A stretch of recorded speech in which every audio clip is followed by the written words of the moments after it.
पर भी प्राप्त हो सकती है, पर शंकर के पास जाने वाली चाबी खोई हुई है, उसको ढूंढना शिव महापुराण में है।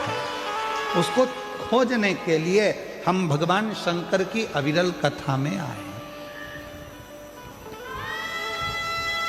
हम भगवान शिव की पवित्र कथा में उस चाबी को खोजने के लिए, उस चाबी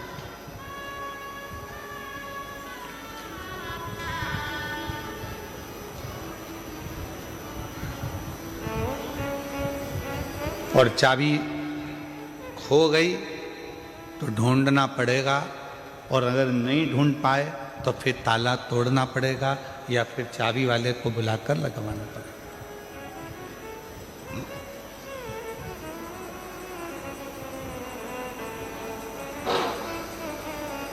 दुनिया के लोग कहते हैं कि शिव मिलेगा कैसे,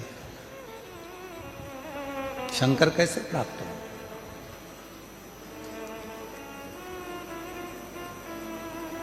शिव को प्राप्त करना कोई कठिन विषय नहीं है। एक लोटा जल लेकर जब आप अपने घर से भगवान शंकर के मंदिर की ओर जाएंगे, हृदय में शिव शिव श्री शिवाय नमस्तुभ्यम उच्चारण करते करते करते करते जब शंकर के भगवान के नजदीक में जाएंगे तो शिव कुछ ना कुछ आपको दिया होगा, इसलिए शंकर भगवान आपको अपनी ओर खींच लेंगे, अपनी ओर। हर कोई सा पाना और हर कोई सा नट हर जगह पे फिट नहीं होता।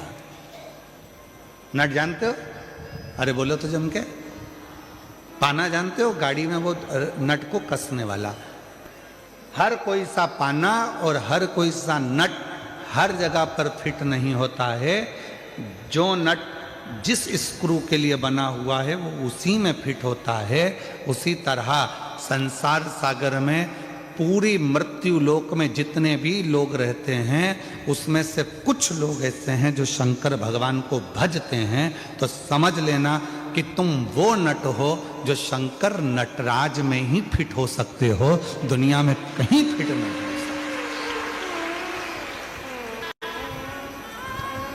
किसी की सामर्थ्यता नहीं कि आपको वो फिट कर दे।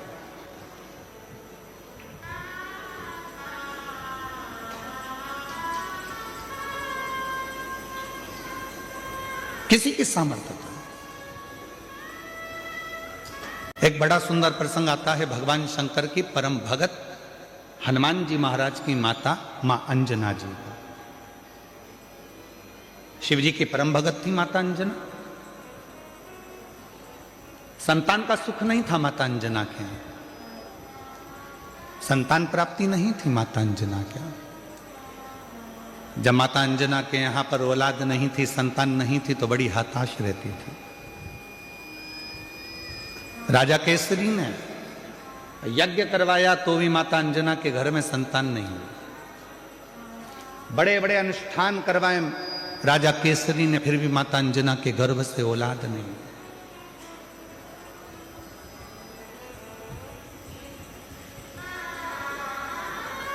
बहुत कठिन। यज्ञ करवाए, अनुष्ठान करवाए, साधना करवाई, व्रत करवाए, उद्यापन करवाए, पर अंजना के घर में मां अंजना के यहां संतान का सुख नहीं। सब कुछ करा और यही की यही तो भगवान कृष्ण के यहां भी हुआ था।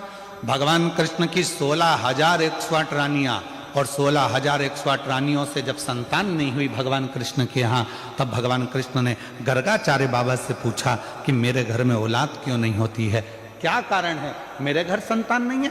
भगवान कृष्ण ने गर्गाचार्य बाबा को बुलाकर पूछा तो गर्गाचार्य बाबा ने कहा, एक कृष्ण तुम एक एक रानी के साथ में 11-11 दिन तक शंकर भगवान के पार्थिव लिंग का पूजन करो तो तुम्हारे घर में औलाद जरूर होगी। और भगवान कृष्ण 16,108 रानियों के साथ में एक एक रानी के साथ में बैठकर 11-11 दिन तक शंकर भगवान के पार्थिव शिवलिंग का पूजन करा। तब भगवान शंकर प्रसन्न होकर वर दे दिए, हे कृष्ण तुमने अपनी रानियों के साथ 16,108 रानियों के साथ एक एक रानी के साथ अलग अलग बैठकर मेरा 11-11 दिन तक पूजन करा है। मैं तुम्हें वर प्रदान करता हूं कि तुम्हारी एक एक रानी से 11-11 संतान होगी। और भगवान शंकर की कृपा से भगवान कृष्ण के घर में 1,77,186 बच्चे हुए, ये शिव की कृपा से।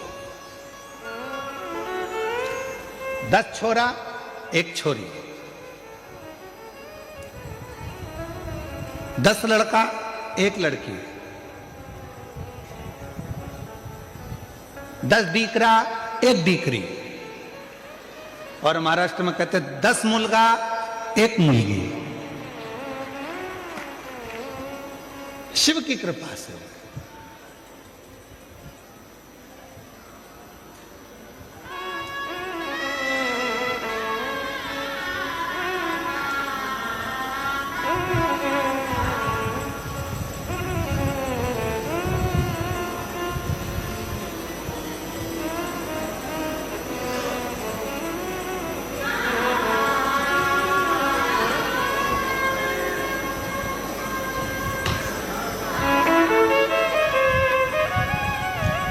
आज हम जब जहाँ ठहरे हुए हैं तो हम जिस जगह पे ठहरे हैं उसके सामने वाली बिल्डिंग में से आज कोई हाथ हिलाकर पूछ रहा था, केम छो?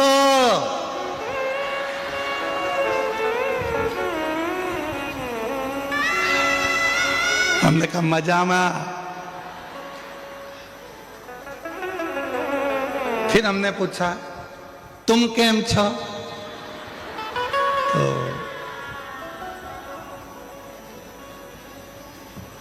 वो बोला नीचे वाले तुमसे मिलने नहीं दे रहे, तो क्या केम छो?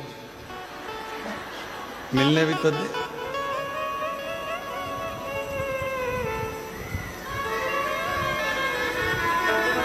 अंजना माता ने अपने पिताजी से कहा, गौतम ऋषि से, पिताजी मेरे घर में औलाद नहीं है, संतान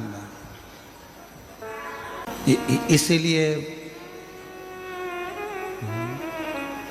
मेरा तू ही तो हमदर्द है, जिसे हर दर्द कहता हूँ। दुनिया के आगे प्रभु चुपचाप मेरे हो। दुनिया के आगे प्रभु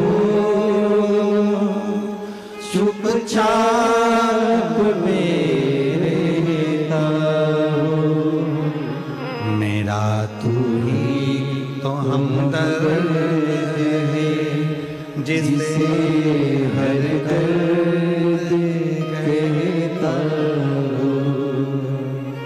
मेरा तू ही तो हमदर्द है, जिसे हर दर्द कहता हूँ। आया नजर ना कोई भी अपना, जब मुझको दरकार थी, जब मुझको दरकार थी, तब मेरे पथ का जीवन के रथ का तू ही बना सारथी, तू ही बना सारथी। भोले ने करी है कदम पे ये मेहरबानियाँ, मेरा तू ही तो हमदर्द है, जिसे हर दर्द कहता हूँ।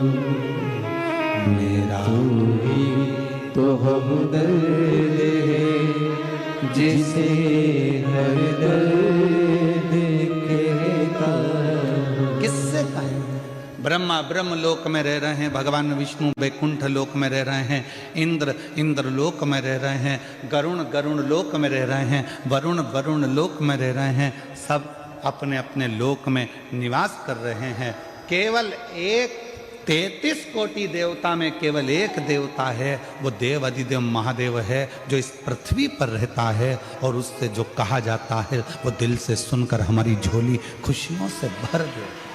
एक देव, और वह देव अधिदेव महा। बोल बम का नारा है, सारी समस्या का हल श्री शिवाय। केवल एक देव है और वह देव अधिदेव महादेव है, जो पृथ्वी पर रहते हैं, मृत्यु लोक में रहते हैं। कभी आपने शंकर भगवान को किसी सिंहासन पर नहीं देखा, कभी आपने शंकर भगवान को किसी ऊंचे स्थान पर नहीं देखा। शंकर भगवान को देखा तो एक पत्थर पर, एक पर्वत पर, एक पहाड़ी पर बैठे हुए देखा। क्यों? ये पहाड़ी, ये पत्थर, ये पर्वत सब मृत्यु लोक में हैं, इसलिए मेरा शिव भी इस पृथ्वी लोक में, मृत्यु लोक में रहता।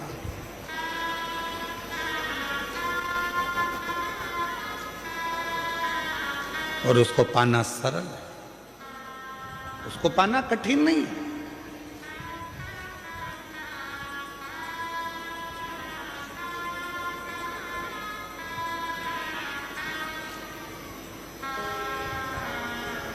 शिव कथा कह रही है, माता अंजना के घर में औलाद नहीं थी।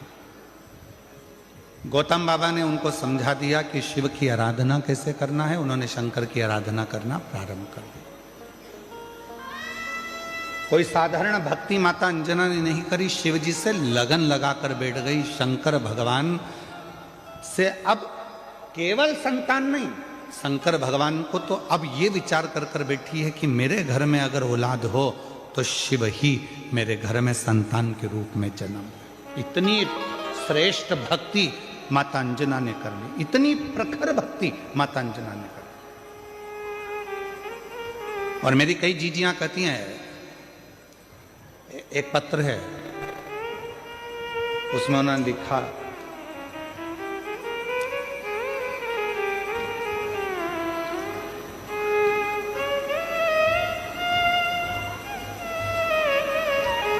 मेरा नाम शोभा बेन है,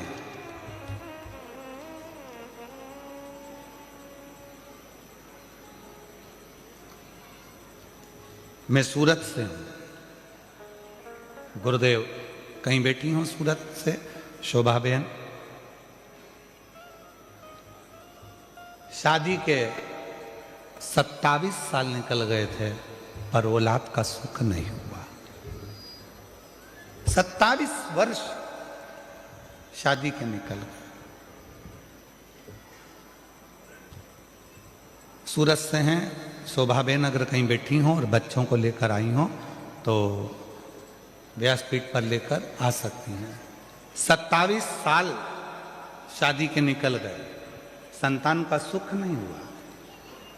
शादी के 5 साल तक तो डॉक्टर को दिखाया, इसके बाद 10 साल तक पूरे देवी देवता ऐसा कोई नहीं बचा और ऐसा कोई डॉक्टर नहीं बचा जिसका इलाज ना करवाया। मुंबई से लेकर दिल्ली, दिल्ली से लेकर अहमदाबाद, सूरत, हर जगह पर IVF भी करवाया, वो भी सफल नहीं हुआ। डॉक्टर ने आखिरी में मना कर दिया कि तुम माँ नहीं बन सकती। तब आस छोड़ दी, और आस छोड़ दी, अब विचार छोड़ दिया कि मैं कभी माँ नहीं बन सकती। 27 साल के बाद पहली बार टीवी पर कुछ सीरियल देख रही थी और चलाते चलाते चैनल पर आपकी कथा आ गई और उसको सुना तो आपने शिव भगवान के पशुपतिनाथ व्रत और सफेद आंकड़े की जड़ का प्रयोग बताया, जो करा। फिर आपके मुंह से सुना कि पंडाल में बैठकर जो मांगा जाता है वो मिलता है। मैंने अपने पति से कहकर पंडाल में बैठकर दोनों ने रात्रि विश्राम कर कर शिव पुराण की कथा सुनी, वहाँ की मिट्टी को अपने पेट पर लगाई। डॉक्टर तो मना करे थे कि औलाद नहीं होगी, और बाबा की ऐसी कृपा हुई, हम 2 बार कुबरेश्वर धाम होकर आए, 2 बार पशुपति व्रत करे और 2 बार सफेद आंकड़े की जड़ का प्रयोग करा। बाबा की कृपा से 27 साल के बाद जुड़वा बच्चों ने जन्म लिया। हम बाबा को प्रणाम करने के लिए, बाबा को नमन करने के लिए 27 वर्ष के बाद मेरे घर में बाबा ने किलकार किया। किससे कहें? कहीं बैठी हो शोभा बेन सूरत से, अगर कहीं बैठी हो तो आ सकती। किससे कहो? मेरा तू ही तो हमदर्द, जिसे हर दर्द कहता हूँ। आप किससे कहो? ब्रह्मा जी ब्रह्मलोक में बहुत दूर हैं, भगवान विष्णु वैकुंठ में है, इंद्र लोक में बैठे हुए हैं। हम अपना दर्द किससे कहने जाएंगे? हम अपना दुखड़ा किससे कहने जाएंगे? हम अपनी तकलीफें किससे कहने जाएंगे? हम हमारा कष्ट किससे कहने के लिए जाएंगे? तो सारे देवताओं ने अपना अपना स्थान चुना। आखिरी में शंकर भगवान को बुलाया गया और शिव जी से कहा, सारे देवताओं ने अपना अपना स्थान चुन लिया है, तुम कहाँ रहना पसंद करोगे? पृथ्वी पर कोई रहना नहीं चाहता। क्यों? क्योंकि दुनिया के लोगों के दुखड़े इतने ज़्यादा हैं, रोज आएंगे, रोज दुखड़ा रोएंगे, रोज आएंगे, रोज तकलीफ कहेंगे, तो कोई देवता पृथ्वी पर नहीं रहना चाहता। आप बताओ, आप कहाँ रहना चाहते हो? शंकर भगवान ने कहा, मैं पृथ्वी पर रहने को तैयार हूं, मृत्यु लोक में रहने को तैयार हूं। तो भोले बाबा, आपको सबके दुखड़े सुनना पड़ेंगे। भोले बाबा, आपको सबके दुखड़े सहना पड़ेंगे। आपको सबके दुखड़े सुनकर उनके दुखड़ों को समाप्त करना पड़ेगा। शंकर भगवान ने कहा, मैं पृथ्वी पर रहने को तैयार हूं और सबके दुखड़े सुनने को तैयार हूं और सबके दुखड़े समाप्त करने को तैयार हूं। मैं तैयार हूं।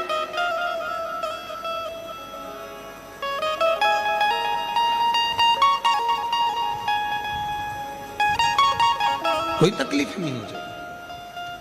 तो सारे देवताओं ने भगवान शंकर भगवान से कहा, भोले बाबा, स्कंद पुराण का ये चरित्र कथा है। सारे देवताओं ने एकाग्रित होकर भगवान शिव जी से कहा, आज हम सारे देवता वचन देते हैं कि दुनिया का व्यक्ति, मृत्यु लोक में रहने वाला यदि मनुष्य, संसार सागर में रहने वाला यदि मानव भूलवश भी शंकर भगवान की भक्ति कर लेगा तो उसका सारा दुखड़ा हम 33 कोटि देवता शिव जी के साथ मिलकर समाप्त कर दें। शिव की अविरल भक्ति का वो बल है।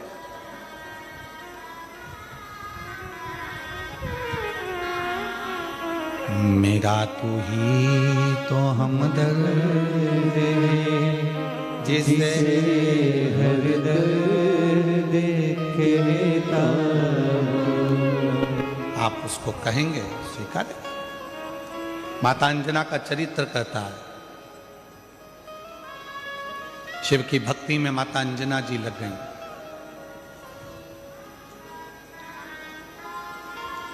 ऐसी मेरी माता अंजना ने भगवान शंकर की अविरल भक्ति करी, ऐसी भक्ति करी, परीक्षा ली। शंकर भगवान ने पार्वती जी को भेजा, भोलेनाथ जी ने जाकर कहो अंजना को कि क्या चाहिए, क्यों इतनी कड़क भक्ति कर रही हो, किस लिए? अंजना देवी के पास में पार्वती जी पहुंची और कहा, क्या चाहिए? अंजना ने कहा, मुझे संतान चाहिए। संतान? हाँ। कैसी संतान? तो कहा, जिस शंकर भगवान की मैंने पूजन करी है वही शिव मेरे पुत्र के रूप में जन्म ले, बस ऐसी ही मेरी कामना है, ऐसी ही मेरी कामना है, और कुछ।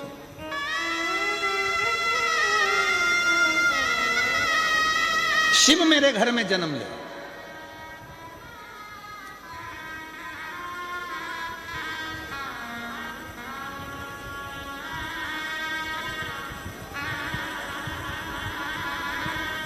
पार्वती जी ने शिव जी से कहा, अंजना माता चाहती हैं आप उनके घर में जन्म ले लो। शंकर भगवान ने कहा कि मैं आज जन्मा हूं, मेरा कभी जन्म नहीं होता। भगवान नारायण राम जी का रूप धर सकते हैं, भगवान नारायण कृष्ण का रूप रख सकते हैं, भगवान नारायण दत्त का रूप रख सकते हैं, भगवान नारायण कल्कि रूप रख सकते हैं, भगवान नारायण परशुराम स्वरूप धर सकते हैं, पर भगवान शंकर बोले कि मैं कभी अपना रूप नहीं रख सकता, मैं आजन्मा हूं, जन्म और मृत्यु से मैं परे हूं, इसलिए मेरा कोई दूसरा जन्म नहीं हो सकता। आपका दूसरा जन्म नहीं हो सकता तो फिर कुछ तो कृपा करो। तब भगवान शंकर भगवान ने कहा, तुम चिंता मत करो, अंजना के गर्भ से मेरा ही एक अंश प्रकट होगा जिसका नाम स्वयं पवन पुत्र हनुमान होगा, लोग उससे हनुमान कहें। तुम क्यों चिंता करते हो? ठीक है प्रभु। और आया समय और माता अंजना के गर्भ से भगवान श्री हनुमान जी महाराज का प्राकट्य। पर हनुमान जी महाराज का प्राकट्य तो हुआ, पर शिव जी की एक लीला है, आपको मालूम है? देवता देते हैं पल्ला झाड़ कर और मेरा महादेव देता है छप्पर फाड़ कर। अभी तक अंजना माता के गर्भ से एक भी औलाद नहीं थी, पर भगवान शिव ने कृपा कर दी तो अंजना जी के गर्भ से भी 6 बच्चों ने जन्म लिया। आप लोग कथा में श्रवण करे हैं पूर्व में, हनुमान गतिमान रतिमान मतिमान वर्तिमान, ऐसे हनुमान जी के कई भाई हुए, कई भाई हनुमान जी के हुए। और हमने पहले भी कहा है, जिसकी फैक्ट्री ना चलती हो, बहुत दुकान ना चलती हो, तो हनुमान जी के पाँव का थोड़ा सा सिंदूर लेकर, यदि उस सिंदूर को किसी भी फैक्ट्री या दुकान में हनुमान जी के छोटे भाई गतिमान के नाम से अगर एक बिंदी भी सिंदूर की रख दी जाती है, तो वो दुकान और फैक्ट्री भी झड़के से चलना प्रारंभ हो जाती है। गतिमान हनुमान जी के छोटे भाई, एक हनुमान जी के छोटे भाई हैं मतिमान। जब व्यक्ति डिप्रेशन में जाता है, एकाग्र चित्त नहीं रह पाता है, पढ़ने बैठता है पर एकदम मन नहीं लग पाता है, तो मतिमान का स्मरण किया जाता है, हनुमान जी के तीसरे नंबर के भाई का, मतिमान।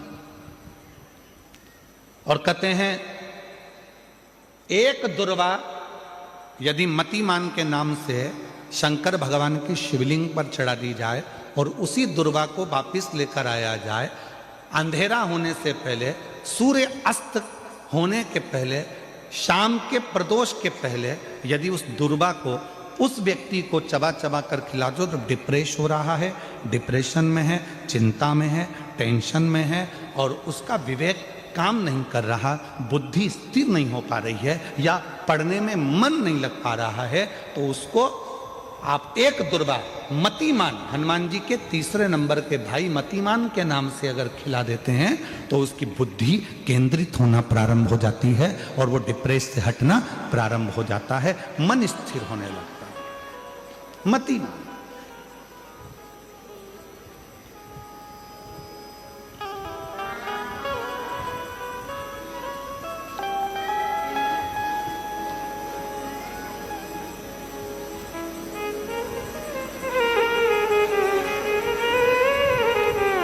और एक नाम आता है व्रतिमान। इसका प्रैक्टिकल तुम अभी यहीं से कर लेना, ठीक है?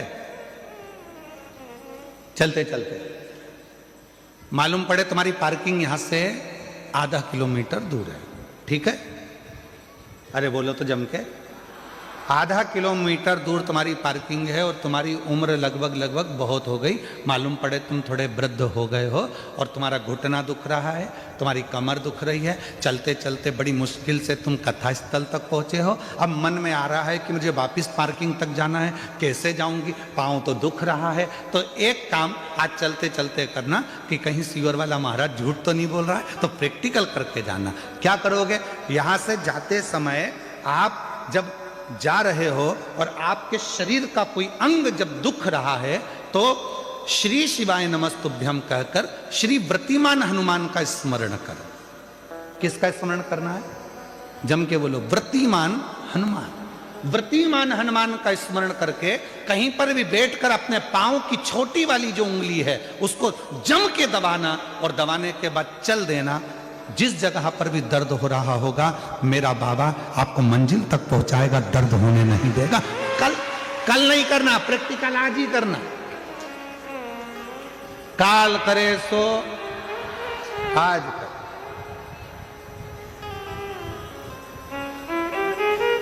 व्रतिमान आज करेंगे गुरुजी, 3 महीने में फर्क दिखेगा। तुम तो आज की आज का बताओ ना कि आज की आज में फल कैसे मिले। तुम तो बिल्कुल तैयारी में बैठो।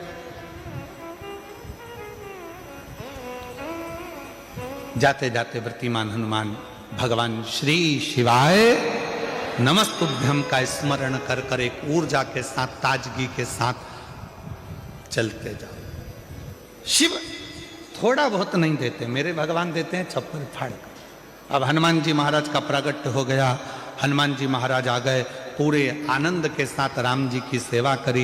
ये सारी कथा आप लोगों ने श्रवण करी है, रामचरितमानस में भी और शिव पुराण में भी और श्रीमद् भागवत में भी, कई जगह पर आपने इस कथा को सुना होगा। अब मूल कथा जो शिव पुराण की, स्कंद पुराण का मूल तत्व है, उसकी ओर हम बढ़ रहे हैं, जो बड़ी सुंदर कथा है स्कंद पुराण के रेवा खंड की। ये कथा स्कंद पुराण के रेवा खंड में से इस कथा को लिया।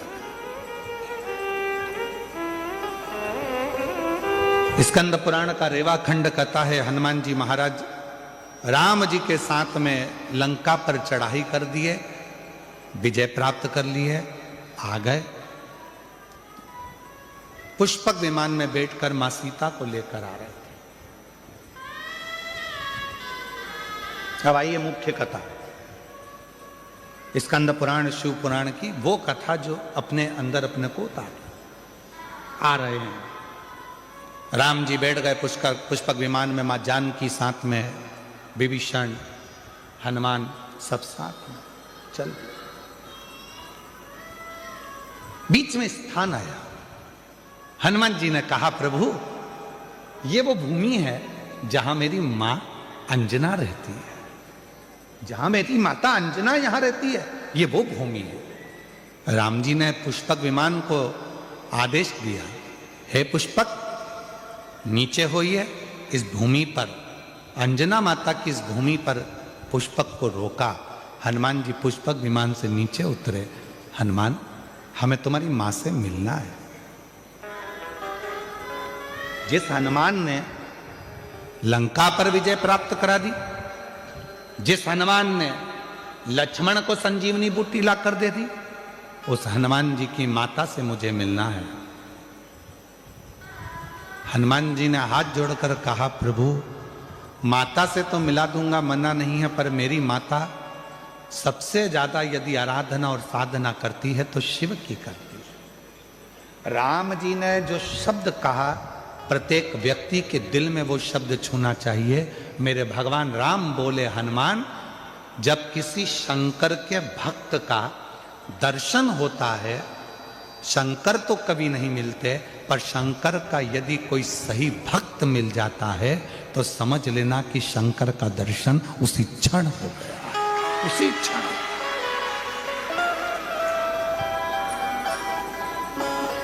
उसी क्षण शिव का दर्शन उसी पल हो गया, शंकर भगवान का दर्शन उसी पल हो गया। यदि कोई शंकर भगवान के भक्त का दर्शन कर लेता है, शिव भक्त का दर्शन कर लेता है, तो समझ लो कि शंकर भगवान का भक्त का दर्शन, शिव का दर्शन। आप कौन है? क्यों लोग कहते हैं कि शिव महापुराण के कथा के पंडाल में जाकर बैठो और आपकी मनोकामना पूर्ण हो जाती है, कथा के पंडाल में जाकर बैठो शिव पुराण के और आपका मनवांछित फल प्राप्त हो जाता है। आखिर शिव महापुराण के कथा के पंडाल में ऐसा होता क्या है? उसका एक कारण है, इतने सारे शिव भक्त जिनको किसी ने गाड़ी नहीं भेजी, जिनको किसी ने टिकट का पैसा नहीं दिया, जिनको किसी ने बहुत सारे अच्छी जगह नहीं दी गई कि तुम यहाँ आराम से बैठना, यहाँ आराम से खाना, आराम से रहना, ऐसा नहीं। शंकर का भक्त अपने झोले में 2 पानी की बोतल, एक बिछाने की दरी, एक ओढ़ने का कंबल और अपना खाने का सामान साथ लेकर आता है, छाता साथ में लाता है और जहां मौका मिल जाए वहां बैठकर कथा सुनता है। अर्थात बिना लोभ, बिना लालच, बिना किसी व्यापार या व्यवसाय के वो शिव को समर्पित होकर आया है, शंकर का होकर आया है। इसलिए ऐसे भक्त का जब दर्शन होता है तो हमारी मनोकामना अपने आप पूरी होना प्रारंभ हो जाती है, पूरी।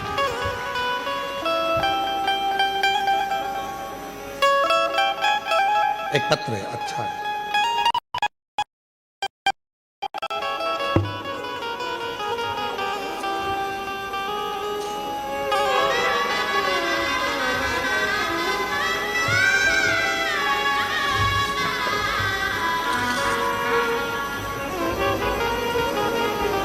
मेरा नाम मंगलाबेन पांडुरंग चौधरी है। मैं डिंडोली सूरत में रहने वाली हूँ। कहीं बैठी हो तो हाथ हिला सकती हैं। मैं बाबा का जितना भी वर्णन करूं कम है। बाबा की मुझ पर अनंत कृपा है। मेरा बेटा 10 साल से सरकारी नौकरी की तैयारी कर रहा था, पर कुछ पॉइंट से सिलेक्शन रह जाता था। वो रोज अपने काम से आता था और चिंता में रहता था। मैंने टीवी के माध्यम से आपकी काफी कथा सुनी है। मैंने अपने बेटे से बोला कि रोज 1 लोटा जल बाबा को चढ़ाओ और शहद वाला बेलपत्र बाबा को चढ़ाना शुरू करो। बेटे ने वैसा ही किया और सच्चे मन से बाबा से प्रार्थना की। और मैंने बाबा की कथा जब सूरत में आई थी तब 7 दिन कथा का भ्रमण किया। बाबा से विनती की, बाबा आपकी कथा के पंडाल में रहकर कथा सुन रही हूं। ऐसा सुना है जो कथा के पंडाल में रहकर कथा को श्रवण करता है उसकी मनोकामना आप पूरी करते हो। बाबा मेरे बेटे की सरकारी नौकरी में सफलता मिले। बाबा की कथा जब चालू हुई तब मेरी बहू ने पशुपति व्रत भी रख लिया। मेरे 6 साल का पोता अथर्व भी बाबा से विनती करता और बाबा ने हमारी विनती को स्वीकार करा। श्रद्धापूर्वक नमन करने के लिए आज मैं आई हूँ। आज मैं बाबा को धन्यवाद देती हूँ कि मेरे बेटे का सिलेक्शन सरकारी नौकरी मिल गई है और मेरे बेटे का नाम सचिन पांडुरंग चौधरी है, जो अहमदाबाद के सरकारी टीचर बन गया है। मैं बाबा को यहाँ प्रणाम करने के लिए आई हूँ, बाबा को नमन करने के लिए। अगर कहीं बैठी हो तो आ सकते। शिव को कहो, शंकर को कहो, वो सुनता है महाराज और हृदय से देता भी, हृदय से देता। शिव कथा कर रही है। हनुमान जी ने कहा ये मेरी माता अंजना का गांव है और माता अंजना यहां रहती हैं, पर वो शिव की परंपरा। राम जी ने कहा हनुमान जब किसी शंकर भगवान के भक्त का दर्शन होता है, शिव भक्त का जब कभी दर्शन होता है और वो शिव भक्त अपनी दृष्टि से हमको देख लेता है तो निश्चित है हमारे आधे से ज्यादा दुख उसी पल खत्म हो जाते हैं, समाप्त हो उसी क्षण।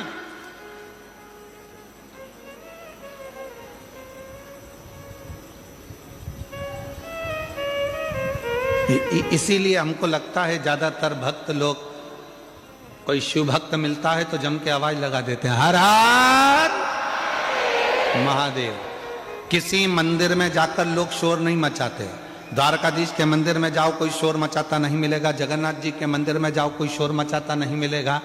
जितने भी भारत की भूमि पर स्वामी नारायण आदि मंदिर हैं वहां दर्शन करने के लिए जाओ कोई शोर मचाता नहीं मिलेगा। जितने भी बड़े बड़े मंदिर हैं किसी मंदिर में कोई शोर मचाता नहीं मिलेगा। पर कभी भी कोई 12 ज्योतिर्लिंग में या शंकर जी का मंदिर आपके नजदीक में है वहां दर्शन करने जाओ तो लोग शोर मचाते जरूर मिलेंगे। कोई पीछे से खड़े होकर चिल्ला रहा, कोई जम के चिल्ला रहा हारा हारा, कोई कहीं से आवाज लगा रहा बम बम बोले। जहां मर्जी पड़ती है लोग वहां से आवाज लगाना चालू कर देते हैं, शोर मचाते हैं, चिल्लाते हैं।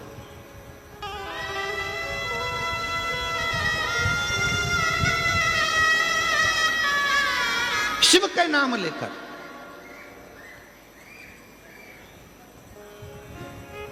आप में से कई लोगों ने श्रीमद् भागवत कथा सुनी होगी, आप में से कई लोगों ने राम कथा सुनी होगी, आप में से कई लोगों ने विष्णु पुराण सुनी होगी, आप में से कई लोगों ने देवी भागवत सुनी होगी। ना जाने कितने कितने पुराण शास्त्र आपने सुने होंगे। सारे पुराण और शास्त्र उठाकर देखिए, एक भी पुराण शास्त्र ये नहीं कहेगा कि किसी भी असुर ने, राक्षस ने शंकर भगवान को युद्ध के लिए ललकारा।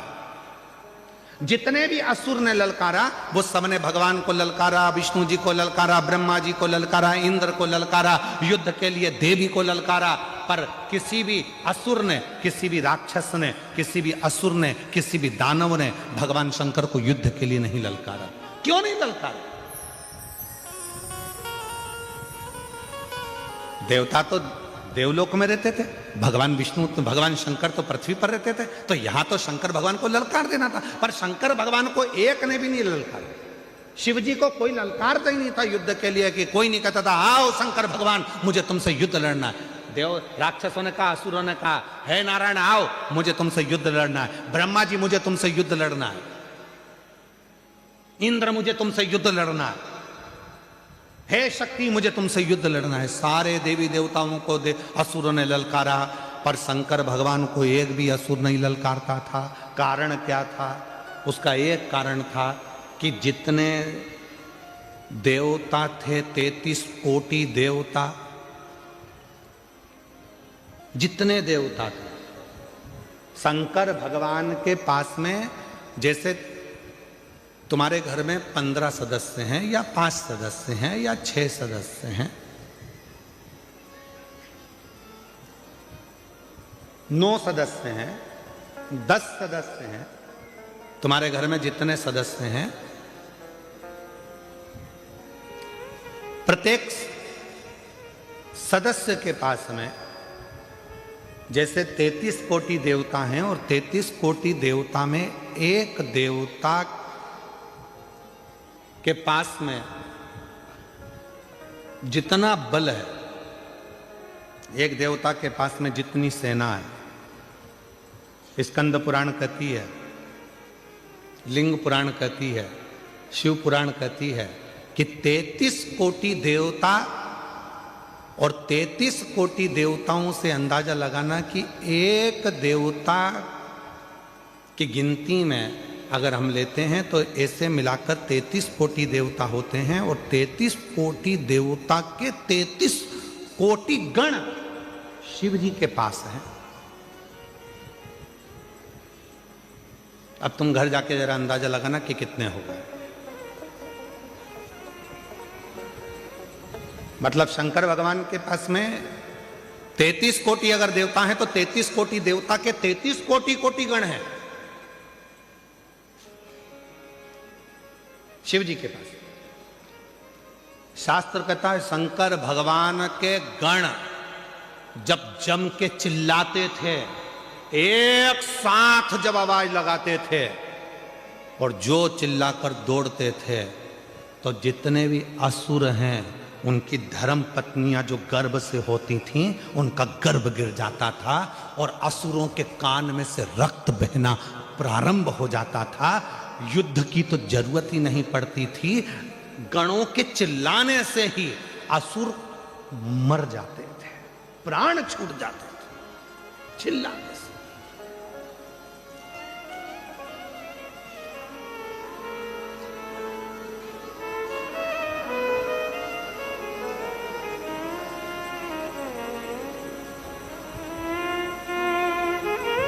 कई लोग पूछते हैं क्यों महाराज जी ये इतने सारे भक्त कथा सुनने आते हैं, ना तो इनके पास कोई पत्र जाता है, ना कोई निमंत्रण जाता है, ना पीले चावल जाते हैं। अगर कोई राजनेता को भी सभा करना पड़ती है तो गाड़ियां लगाना पड़ती है, गाड़ियां भेजना पड़ता है, तब लोगों को बुलाना पड़ता है। और साथ में बुलाओ तो बुलाओ, भोजन का टिफिन भी हाथ से दो और उनके लिए पूरी व्यवस्था करो, कुर्सी लगाओ, ये लगाओ, वो लगाओ, सम्मान दो, गाड़ी भेजो, घोड़ा भेजो, समय पे लाओ, समय पे छोड़ के आओ। पर ये शिव पुराण एक ऐसी कथा है जिसमें ना तो पीले चावल दिए जाते हैं, ना निमंत्रण दिया जाता है, ना किसी के यहाँ पत्र भेजा जाता है, ना किसी के यहाँ जाकर कहा जाता है। उसके बाद भी ये लाखों लाखों शिव भक्त अपने आप आ जाते हैं। उसका क्या कारण? उसका एक कारण है, स्कंद पुराण कहती है, ये जितने शंकर के भक्त संसार में रहते हैं ये शंकर भगवान के पूर्व में कोई रिश्तेदार रहे होते हैं जो शंकर की डमरू की आवाज सुनकर दौड़ पड़ते हैं और कथा में आकर बैठते हैं। शिव के गण है।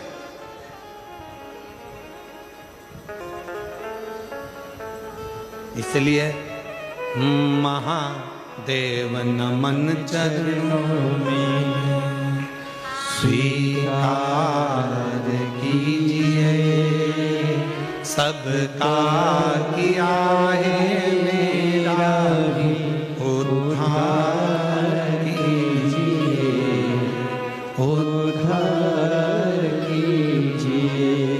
हे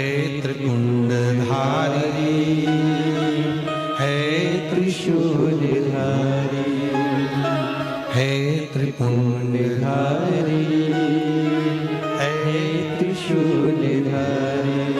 चरणों में तेरे बाबा जी पावन है चारों धाम। तेरी देव करते वंदना पूजे सीताराम। चरणों में तेरे बाबा जी पावन है चारों धाम। तेरी देव करते वंदना पूजे सीताराम। हो जाए पूरी कामना, हो जाए पूरी कामना। उपकार कीजिए सबका किया है मेरा उद्धार कीजिए, उद्धार कीजिए। है त्रिपुरधारी, है त्रिशूलधारी, है त्रिपुरधारी, है त्रिशूलधारी। अब जरा विचार करिएगा,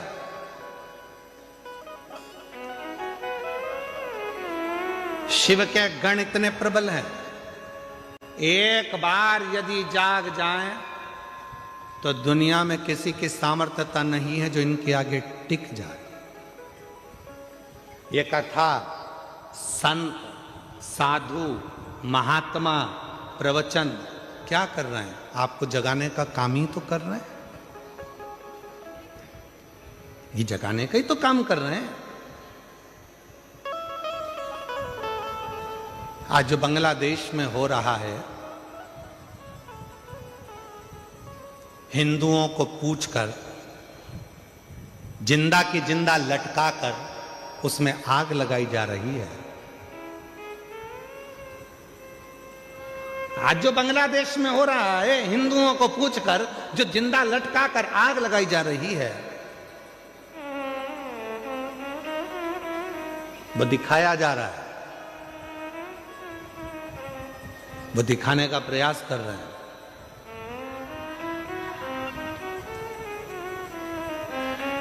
कि जब हमारी संख्या बढ़ी तो हम तुम सबको ऐसे ही लटकाकर आग लगा देंगे। इसलिए मेरी जीजियों और मेरे जीजाओं और मेरी बेटियों, बेटाओं और मेरे बुजुर्ग माँ बाप, ध्यान रखना, एकजुट होना प्रारंभ हो जाओ और अपने सनातन को मजबूत करना प्रारंभ करो। अपने सनातन को मजबूत करना प्रारंभ करो, वरना आने वाला समय बड़ा विचित्र हो, बड़ा विचित्र।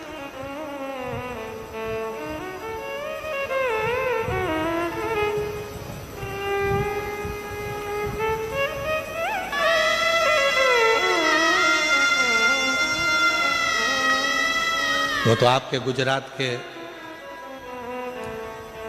दो प्रबल मेरे वल्लभ भाई पटेल जी की कुछ कृपा की मूर्ति आप लोगों ने दिल्ली में बिठा रखी है, तो सनातन धर्म की मजबूताई बहुत प्रबल हो रही है।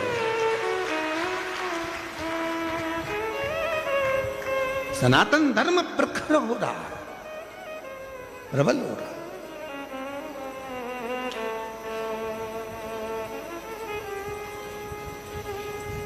और उसकी प्रबलता आपको करना है। अंजना माता को देखो, अंजना माता की कथा को देखिए, अंजना माता के एक भाव को देखिए। भगवान राम कह रहे हैं, सुनो हनुमान, अगर शंकर भगवान का कोई भक्त, शिव की आराधना करने वाला, शंकर की साधना करने वाला, शंकर को भजने वाला, शंकर को स्मरण करने वाले, अगर उस शिव के भक्त का भी मात्र दर्शन हो जाए, जो शंकर को दिल में बिठाता है, वो हमको अगर एक बार देख भी लेगा तो हमारे दुख, हमारी तकलीफ, हमारा कष्ट मिट जाता है, हमारा दुख समाप्त हो जाता है। अब इसमें ना जाने कितने शंकर के भक्त आए होंगे, इस पूरी कथा में ना जाने शंकर भगवान के कैसे कैसे भक्त आए होंगे, जो शिव की भक्ति के लिए रात भर, ठंड पड़ रही है, पड़े हुए हैं, ठंड में पड़े, खाने को मिला तो ठीक, ना मिला तो ठीक, पड़े। हम नहीं जानते कौन से यूट्यूबर हैं, एक यूट्यूबर ने कोई रील डाली होगी और वो रील ऑफिस से सीहोर से आशीष के पास आई।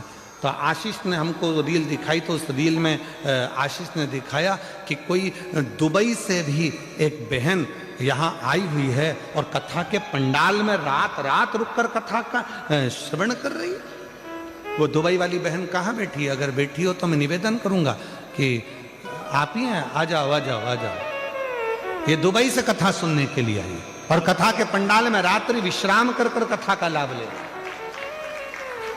और मैं उन यूट्यूबर को भी धन्यवाद दूंगा जिन्होंने इनकी रील डाली। अगर वो भी, अगर उनके, उसका नाम तो मुझे मालूम नहीं है और यूट्यूबर कौन सा है वो भी नहीं ध्यान में, पर अगर वो यूट्यूबर अगर यहाँ बैठे हों तो मैं उनको भी निमंत्रण दूंगा कि वो भी पधारें, कि आपकी रील के कारण आज पूरा सनातन धर्म को ये मालूम पड़ रहा है कि शिव की भक्ति कैसे होती है, शंकर की साधना कैसी होती है, शिव की आराधना कैसी होती है, शिव भक्ति कैसी होती है।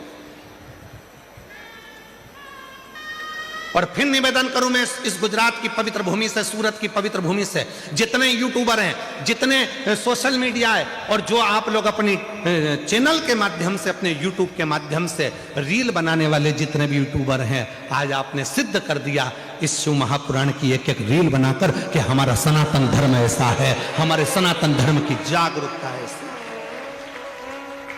आप सनातन को मजबूत कर रहे हैं। सारे यूट्यूबरों को, जितने भी यूट्यूबर लगे हैं सूरत के, गुजरात के, उन सबको मैं नमन करता हूं, प्रणाम करता हूं। आपकी भक्ति को, आपकी सनातन की जागरूकता को।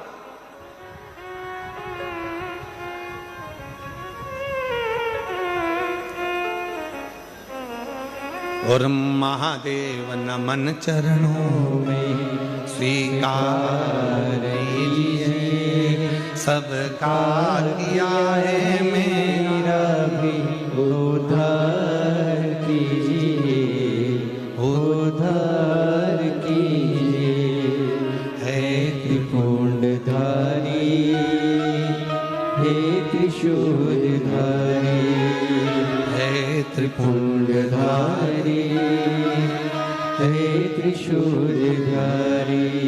चरणों में तेरे बाबा जी पावन है चारों धाम, चरणों में तेरे बाबा जी पावन है चारों धाम। तेरी देव करते वंदना, पूजे सीताराम, हो जाए पूरी कामना, हो जाए पूरी कामना।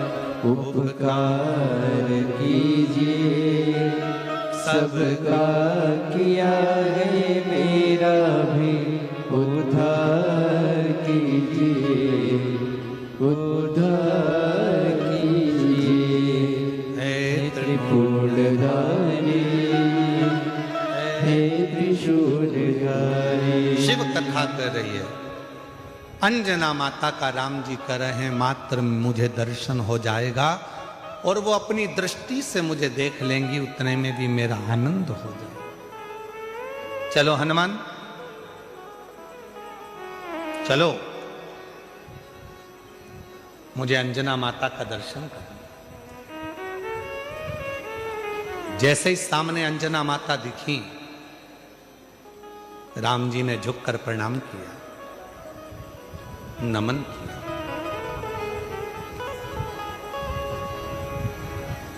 हनुमान जी ने कहा अंजना माता से, ये श्री राम है, ये इनके छोटे भाई लक्ष्मण जी हैं, ये माता जानकी जी हैं। सबको मिलाया। अंजना जी ने कहा कि हनुमान, घर में कुछ पाने के लिए नहीं जाओ, अतिथि आए हैं, इनके लिए कुछ थोड़ा कंदमूल फल लेकर आओ, इनके लिए थोड़ा कंदमूल फल लेकर जाओ। अरे वाह वाह वाह, तेरी कृपा का क्या है भरोसा, कब किस पर हो जाए जरा सी हम पर कर दो, जरा सी हम पर कर दो। तेरी कृपा का क्या है भरोसा, कब किस पर हो जाए जरा सी हम पर कर दो, जरा सी हम पर कर दो। जिस पर भी हो गई तेरी कृपा करुणा, वो भव पार हुआ, भव पार हुआ। पापी हो चाहे जितना, उसका भी बाबा उद्धार हुआ, उद्धार हुआ। गिद्ध अजामिल गणिका जैसे तेरे मन को भाए। बच्ची 2 दिन से रो रही है बाहर खड़े होकर, केवल उसको मिलना था। एक बार जोरदार ताली बजाओ, आज व्यासपीठ पे दौड़ के आई है। गिद्ध अजामिल गणिका जैसे तेरे मन को भाए, जरा सी हम पर कर दो। मैंने कहा कि हनुमान जाओ, घर में कुछ पाने के लिए नहीं है, तुम जल्दी जाओ दौड़ के कंदमूल फल लेकर। अतिथि आया है, मेहमान आया है। शिव महापुराण की कथा कहती है अतिथि शिव का एक रूप होता है। अतिथि शिव का एक रूप होता है। इसीलिए हमारे यहाँ सनातन धर्म में कहा, शिव महापुराण की कथा के पंडाल में अगर कोई रात्रि रुककर कथा का इंतजार कर रहा है, सुबह स्नान आदि कर कर भगवान शिव की कथा के लिए बैठा हुआ है, इंतजार में डूबा हुआ है, वो कोई साधारण नहीं है, स्वयं मेरा देव अधिदेव महादेव है, शिव है। इसलिए मेरी जीजियों, प्रयास करा करो अपने घर से। अब गुजराती भाषा में तो क्या, गुजरात के लोग तो वैसे भी खाने में और खिलाने में बड़े होशियार होते हैं, और उसमें भी सूरत के।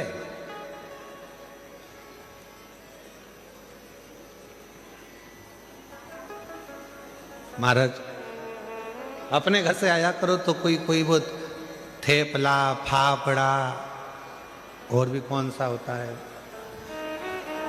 काहे सोमानी जी, और कौन कौन से होते हैं, थेपला, फाफड़ा। हाँ तुम बोलते जाओ, मैं सुन रहा हूं। हाँ ठीक है, ठीक है। हाँ कल मंगवा के रखूंगा सब यहीं पर।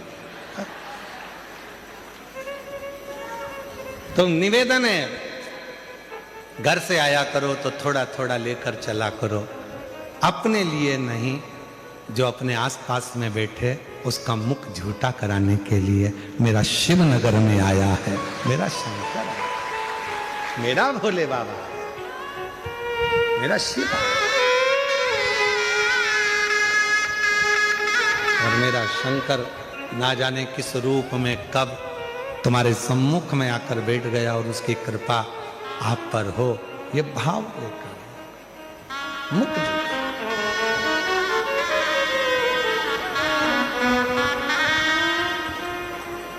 शिव कथा करे, भगवान शंकर का संवाद करा, हनुमान जी महाराज की कथा करे। ये हनुमान जी चले गए कंदमूल फल लेने के लिए, इतने में अंजना माता की आंख से आंसू बह रहे थे। राम जी ने पूछ लिया, मां क्यों रो रही हो? अंजना माता ने कहा, मेरे रोने का कारण केवल एक है, आज मेरे बेटे हनुमान ने मेरे दूध को लज्जित कर दिया। दूध को लज्जित कर दिया? राम जी बोले, मां ये कैसी बात करती हो? हनुमान जी ने तो माता जानकी जी का पता लगाया, हनुमान जी ने लंका में आग लगा दी, और आप कहते हो कि हनुमान जी ने मेरे दूध को लज्जित कर दिया? अंजना माता बोली, रे राम, ए प्रभु हनुमान भूल गया कि किस माता का दूध पिया था उसने। आज मुझे बड़ा दुख है जो मेरे बेटे हनुमान ने मेरे दूध को लज्जित कर दिया। क्यों मां ऐसे शब्द क्यों कह रही हो? राम जी कह रहे ऐसे शब्द क्यों बोल रही हो? क्या बात है? अंजना माता ने कहा इसलिए बोल रही हूं कि आपको अयोध्या से आकर सीता जी को लेने के लिए लंका जाना पड़ा। मेरे बेटे हनुमान को मैंने जो दूध पिलाया था वो दूध इतना प्रबल था, हनुमान चाहते तो तुम्हें लंका तक जाने की जरूरत नहीं पड़ती, सीता को लंका को उठाकर लेकर अयोध्या में आते।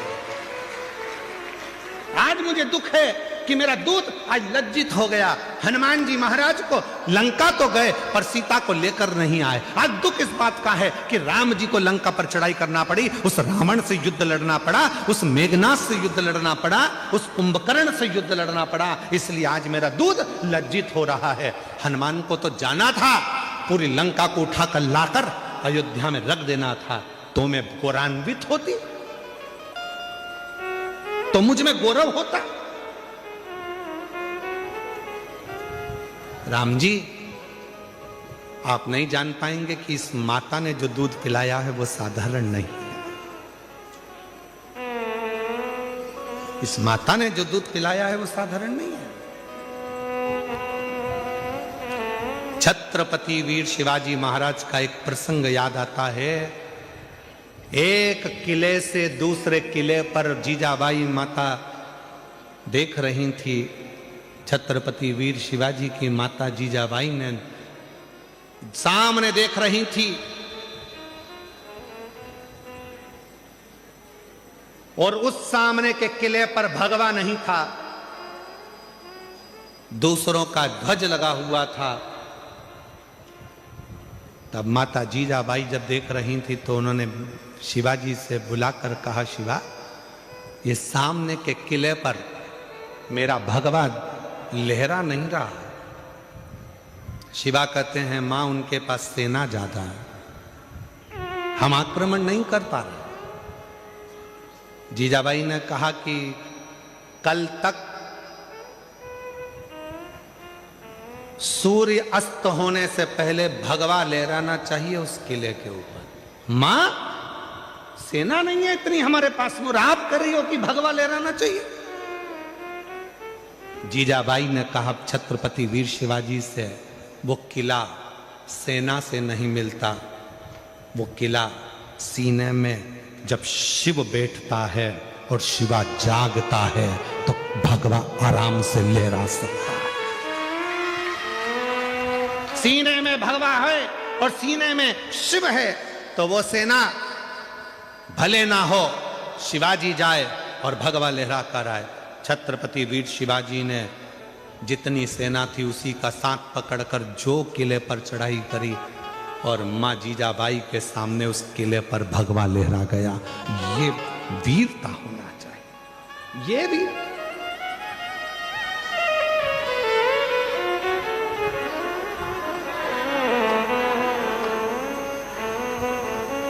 पहले का वीर, पहले का पुत्र, पहले का एक एक युवान व्यक्ति अपने राष्ट्र के लिए समर्पित होता था। आज के जमाने में ना जाने युवानों को हो क्या गया, वो मोबाइल पे इतने समर्पित हो गए कि राष्ट्र के लिए क्या समर्पित हो रहा है, वो मोबाइल पर इतने समर्पित हो गए। रात को 11-11 बजे तक तो मिस यू और विथ यू ही होता रहता है। एक शब्द और होता है वो मैं लिख नहीं रहा हूं और ना बोल रहा हूं। कहां गया?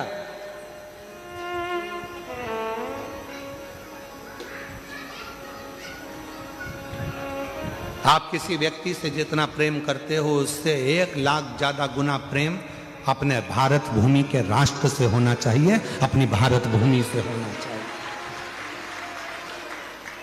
वो प्रेम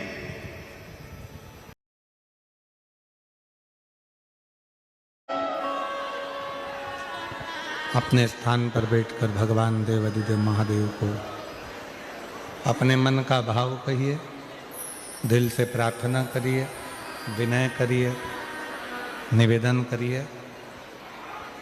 जहाँ जगह मिले वहाँ बैठकर बाबा को अपने मन का भाव कहें। बहुत दूर दूर से आप लोग आए हैं। बाबा देवाधिदेव महादेव को अपने मन का भाव कहने के लिए, प्रार्थना करने के लिए दिल से बाबा को नमन करिए, भाव से कहिए, प्रार्थना करिए, विनय करिए, निवेदन करो।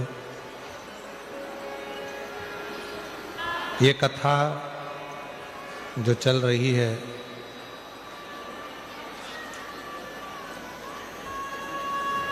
दस तारीख को विराम होगी। 2 बजे से 5 बजे तक ये कथा चल रही है। आज कथा का दूसरा दिन है। फिर कथा 16 जनवरी से 22 जनवरी तक दोपहर में 1 बजे से 4 बजे तक leprosy ground, Sardar state for lane, Ajwa road, Vadodara, Gujarat, Baroda में होगी। जहां कथा का समय 1 बजे से 4 बजे तक रहेगा। 16 से 22 जनवरी तक। बड़ौदा वालों को बहुत बहुत बधाई, जो बड़ौदा के क्षेत्रवासी इस पवित्र कथा को श्रवण कर सकेंगे। फिर कथा 27 से 31 तारीख तक 5 दिवसीय प्रयागराज में माघ मेले में कथा चलेगी। सतुआ बाबा शिविर में 1 बजे से 4 बजे तक। ऐसे ही कथाओं का क्रम निरंतर चलेगा। 14 फरवरी से 20 फरवरी तक रुद्राक्ष महोत्सव है।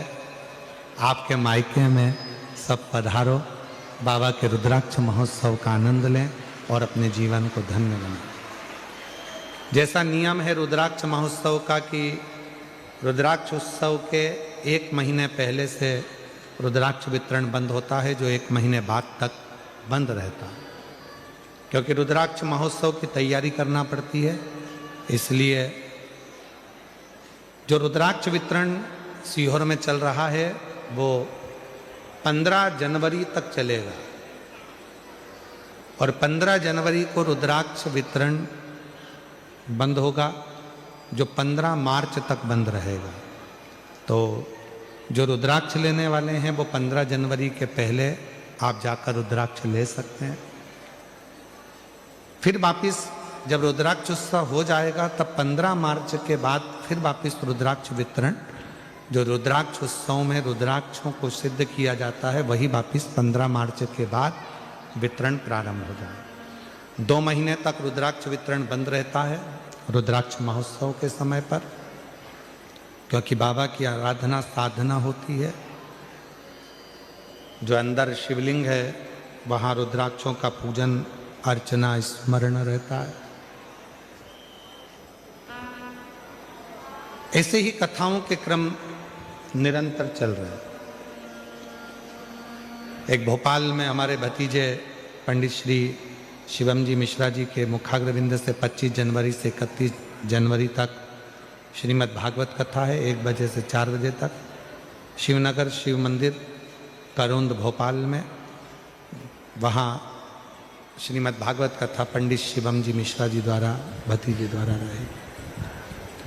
ऐसी पवित्र कथाओं के लाभ आप और हम ले रहे हैं। भाव से बाबा को अपने मन की बात कहेंगे, दिल से प्रार्थना करेंगे। और हमारा आप लोगों से निवेदन है बाबा से ऐसी प्रार्थना करना कि 10 तारीख को कथा पूर्ण हो, और जो कामना लेकर आप आए हैं बाबा ऐसी कामना पूर्ण करना कि 16 तारीख को हम बड़ौदा पहुंचकर अपना पत्र दें और बाबा से कहें कि हमारा कार्य पूर्ण हो। ऐसी बाबा को प्रार्थना करें। निवेदन करेंगे सब साथ में, जिसको आता है साथ में बोलेंगे। आपकी आवाज़ यहाँ तक पहुँचे, आपकी और हमारी आवाज़ देवाधिदेव महादेव तक पहुँचे और सबकी कामना पूर्ण हो। दिल से बाबा को नमन करें।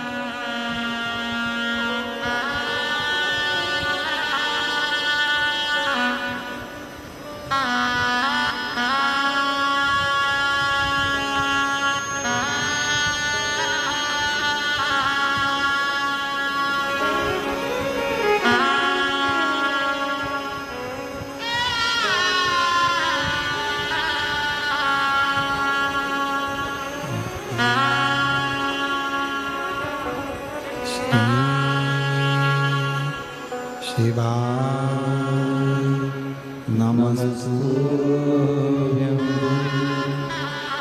श्री शिवाय नमस्तुभ्यं श्री शिवाय नमस्तुभ्यं श्री शिवाय नमस्तुभ्यं श्री शिवाय नमस्तुभ्यं भोला सब दुख काटो मारा ओ भोला सब दुख काटो शिव शंकर जपो तेरी माला भोले बाबा जपो तेरी माला भोला सब दुख काटो मारा ओ भोला सब दुख काटो मारा वेश है मंगल मंगलकारी वेश है मंगल मंगलकारी शमशान वासी हमारा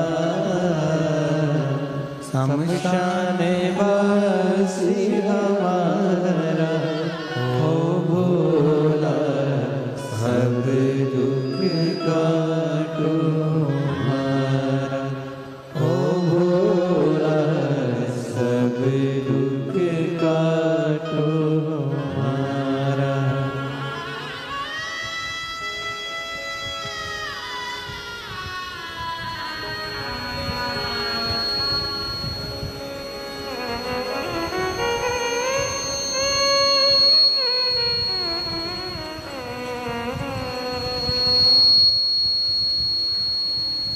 बाबा देवद्य महादेव भगवान शिव ओगड़दानी त्रिकालदर्शी कैलाशी विनाशी भगवान शंकर की पवित्र कथा कर रहे हैं। शिव महापुराण की कथा वर्णन कर रही है। माता अंजना देवी ने जैसे ही कहा कि हनुमान जी ने आपको लंका तक भेजा, हनुमान को तो चाहिए था कि पूरी लंका को उठाकर अयोध्या लेकर आ जाए।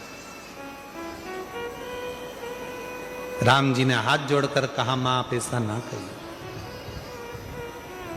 हनुमान तो ले आते सीता जी को, आपके दूध को लज्जित नहीं करा, पर हमने मना किया था। इतने में तो लक्ष्मण जी को हंसी आ गई,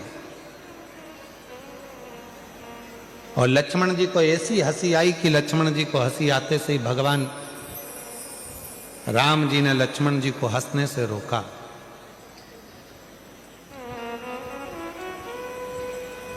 अंजना जी को ठीक नहीं लगा।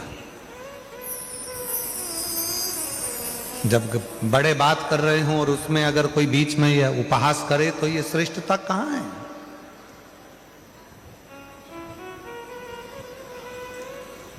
लक्ष्मण जी हंसे। इतने में लक्ष्मण जी ने कहा माता अंजना जी के से, देखो प्रभु भैया राम, माता तो अपने दूध का और अपने पुत्र का कितना गुणगान कर रही हैं और अपने आप का कितना गुणगान कर रही हैं। एक बार भी उन्होंने ये नहीं कहा कि लक्ष्मण के बाण से या राम जी के बाण से ये सब कुछ हो सका।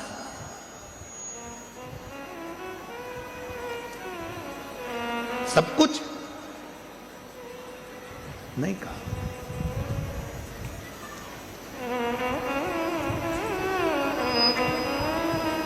माता जानकी जी ने कहा, लक्ष्मण तुम्हारा कहने का मतलब क्या है? क्या मेरे दूध में वो प्रबलता नहीं है? क्या मेरे पुत्र में वो प्रबलता नहीं है? इतना तो कहना था।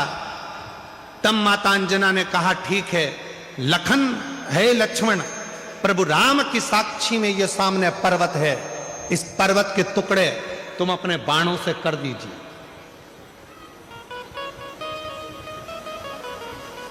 अंजना माता ने कहा, लक्ष्मण शिव की आराधना करी है और शिव की साधना करी है और शिव जैसे पुत्र को जन्म दिया है इस अंजना ने।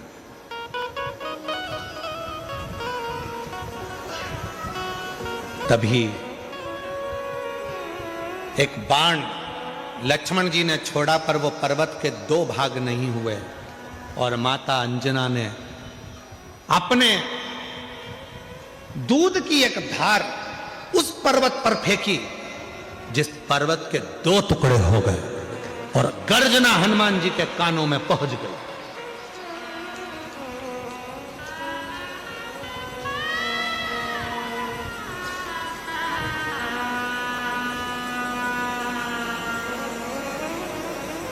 हनुमान जी के कानों में जैसी गर्जना गई, गर्जना जाते ही दौड़कर हनुमान जी महाराज आए। ना जाने ऐसी आवाज कहां से आई है, मेरे राम जी पर कोई उपद्रव तो नहीं हो गया, कोई बात तो नहीं हो गया।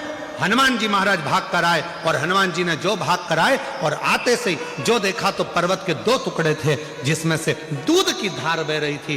पूछा हनुमान जी ने, मां ये क्या हो गया? माता ने कहा, लक्ष्मण जी समझ नहीं पाए थे, लक्ष्मण जी ने अंजना माता के चरण पकड़ लिए। मां मैं जान नहीं सका कि एक माता के दूध में वो बल होता है कि अपने बेटे को जब वो दूध का पान कराती है तो बेटा उतना वीर उत्पन्न होता है, प्रबल उत्पन्न होता है, जो दुनिया का सारा कार्य कर सकता है। मां आज मैं लज्जित हूं, आज मैंने आप पर उपहास किया। हनुमान जी महाराज सामने थे, राम जी के मस्तक पर पसीने की बूंद थी, पसीने की बूंद।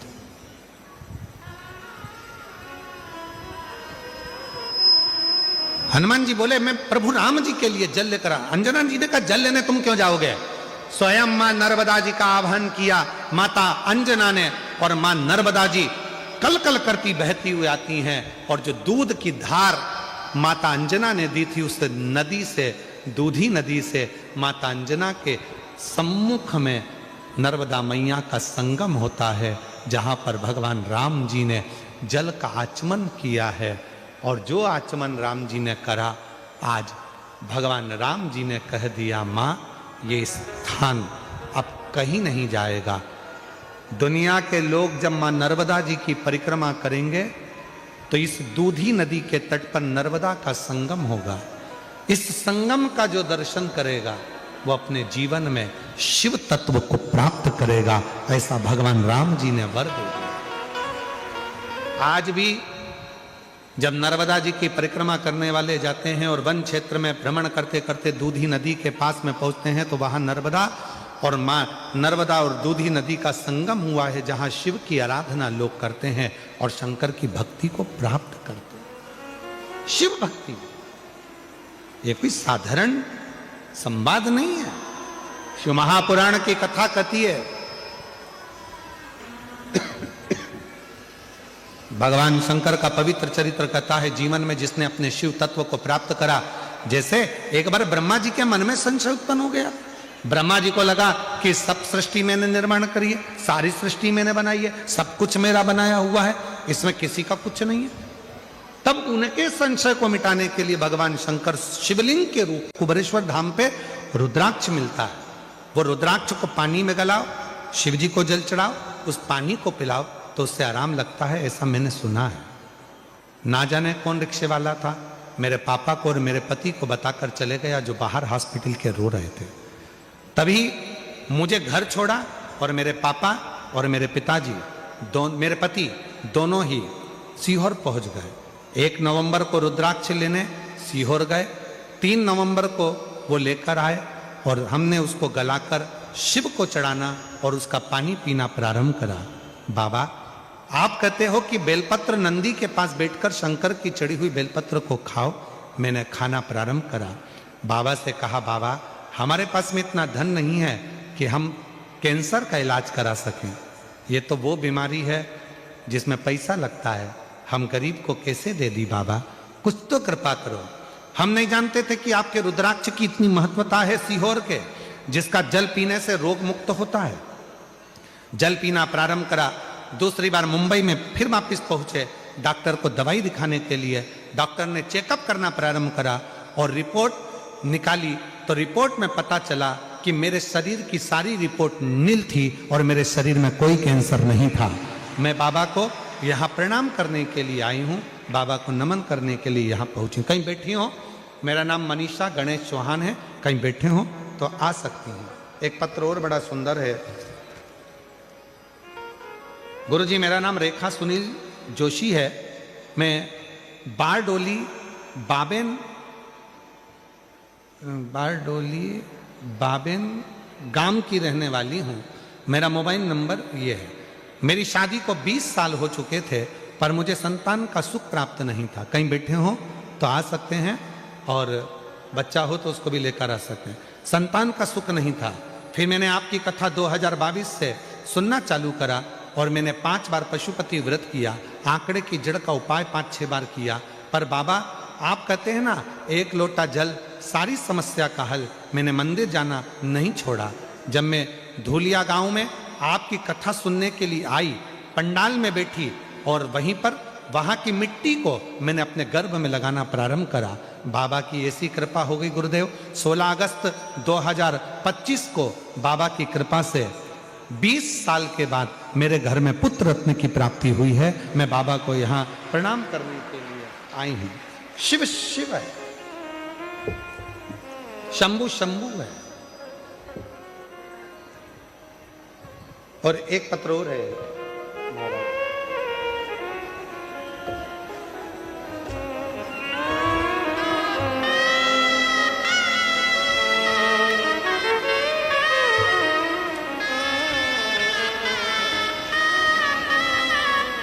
मेरा नाम निर्मा, पति का नाम धर्मपाल, जाट जाखड़, मेरा गांव रीडी, तहसील डूंगरगढ़, जिला बीकानेर, राजस्थान से आई हूँ। कहीं बैठी हो तो हाथ हिला सकती हैं और अगर बैठी हो तो बच्चों को ला सकती हैं। शादी के कई वर्ष निकल चुके थे, संतान का सुख नहीं था, सारे डॉक्टरों का इलाज करवाया। जब औलाद नहीं हुई तब आखिरी में जनवरी के महीने में जब 2025 में शिव महापुराण की कथा सूरत में हुई, वहां बैठकर हमने बाबा से प्रार्थना करी और वहीं की मिट्टी को अपने गर्भ से लगाया। बाबा की कृपा से ऐसी बाबा ने करुणा कर दी और बाबा की कृपा से 2025 में ही अक्टूबर के महीने में बाबा ने करुणा कर कर मुझे जुड़वा 2 पुत्रों का जन्म मेरे घर में हुआ है। मैं बाबा को प्रणाम करने के लिए आई हूँ। कहीं पर बैठे हो तो अपने बच्चों को लेकर आ सकते हैं।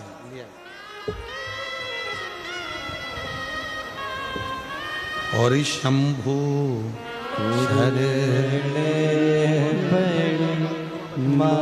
27 साल के बाद जुड़वा बच्चे हुए हैं। एक बार जोरदार ताली बजाओ। काटो दया करीने दर्शन आपो शंभु शरणे। जोरदार ताली बजाएं। 27 वर्ष के बाद हुए हैं बाबा की कृपा से। दुख काटो दया करीने दर्शन आपो शंभु शरणे पड़ी मांगो घड़ी रे घड़ी दुख काटो दया करीने दर्शन आपो। जोरदार ताली बजाएं। 27 साल के बाद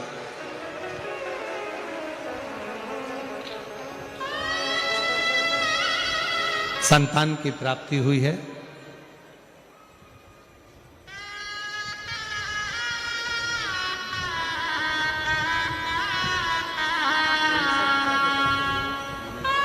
आप ही को बेटी को कैंसर हो गया था इस बहन को, पैसा नहीं था, 2 लाख रुपए लगना थे।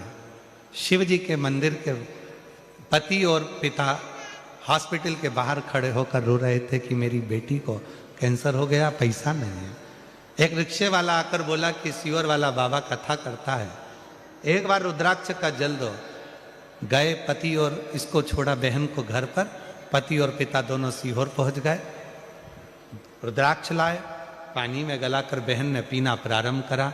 शिव जी की कृपा से डॉक्टर को दिखाने मुंबई गई, पूरी रिपोर्ट नील हो गई और कैंसर से मुक्त हो गई। जोरदार।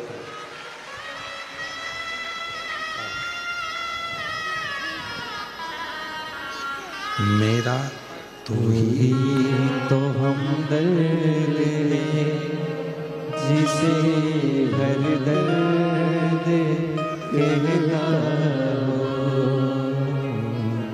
मेरा तू ही तो हमदर्द है, जिसे हर दर्द कहता हो।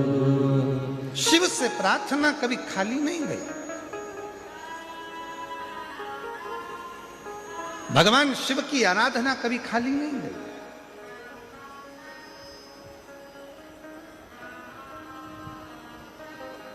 ब्रह्मा जी के मन में थोड़ा सा अहम हो गया।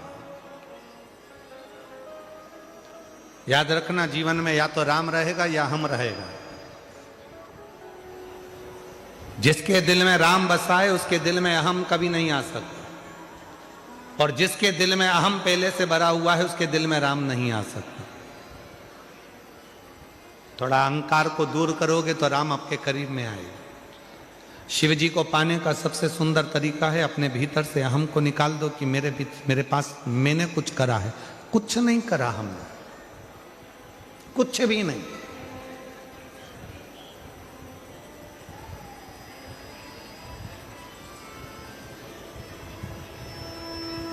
कुछ भी नहीं।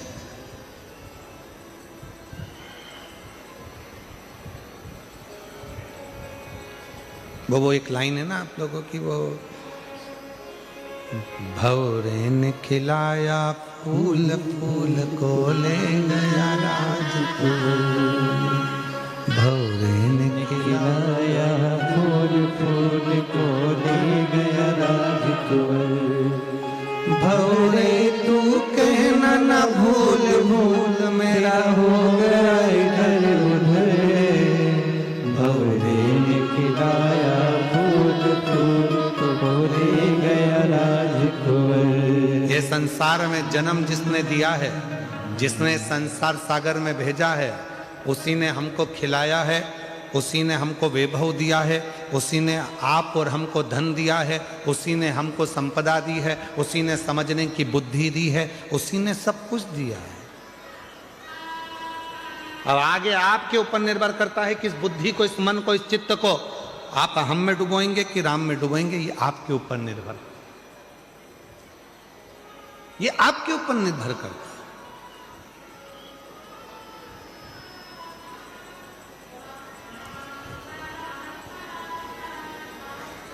ये बुद्धि, ये चित्त, ये वृत्ति हमारी कहाँ जा रही है? ब्रह्मा जी के मन में अहंकार आ गया। ये पूरी सृष्टि का निर्माण मैंने करा, और जैसे ही ब्रह्मा जी के मन में अहंकार आया तो भगवान विष्णु ने समझाया, पर ब्रह्मा जी मानने को तैयार नहीं थे कि सब कुछ बनाने वाला शिव है, रचने वाला शिव है, संहार करता शिव है, निर्माण करता शिव है। ये ब्रह्मा जी को समझाए कौन? कौन कौन ज्ञान दे, कौन समझाए?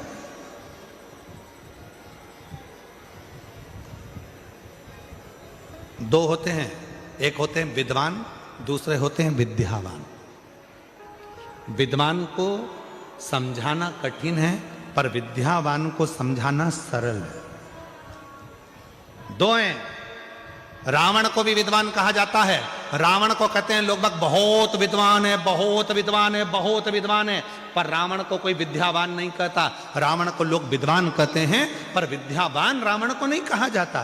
पर हनुमान जी को लोग विद्यावान, गुणी, अति चातुर, हनुमान जी को लोग विद्यावान कहते हैं। आ जाओ, विद्यावान कहते।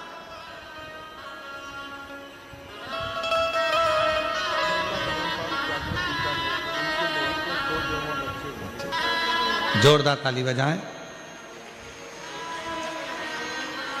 बीकानेर से हैं, बहू नहीं आई है, बहू को 2 जुड़वा बच्चे हुए हैं। एक बार जोरदार ताली बजाकर साधुवाद करिए। कई सालों के बाद संतान का सुख बाबा ने दिया है। ये दोनों बच्चे ले, ये दोनों बच्चे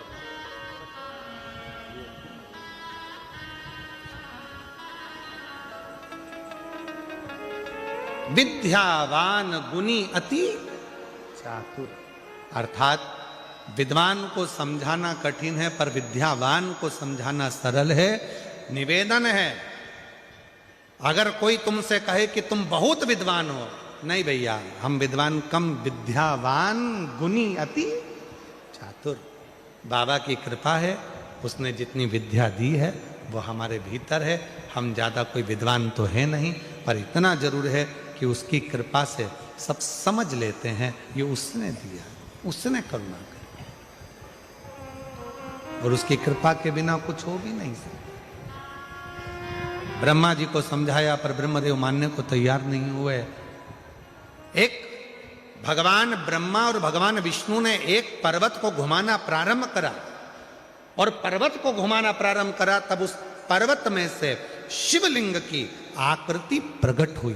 प्रथम शिवलिंग का निर्माण भगवान ब्रह्मा और भगवान विष्णु ने किया, और प्रथम शिवलिंग जब प्रकट हुआ तो उसमें से आकाशवाणी हुई, हे ब्रह्मा, तुम मुझे समझ नहीं पा रहे हो, इस सृष्टि का पालन करता, संहार करता, संचार करता सब मैं हूं। तब भी ब्रह्मा मानने को तैयार नहीं हुए। तो ब्रह्मा जी ने भगवान विष्णु जी से कहा, इस शिवलिंग में आप कहते हो कि शंकर है, तो उनके चरण कहाँ है, उनका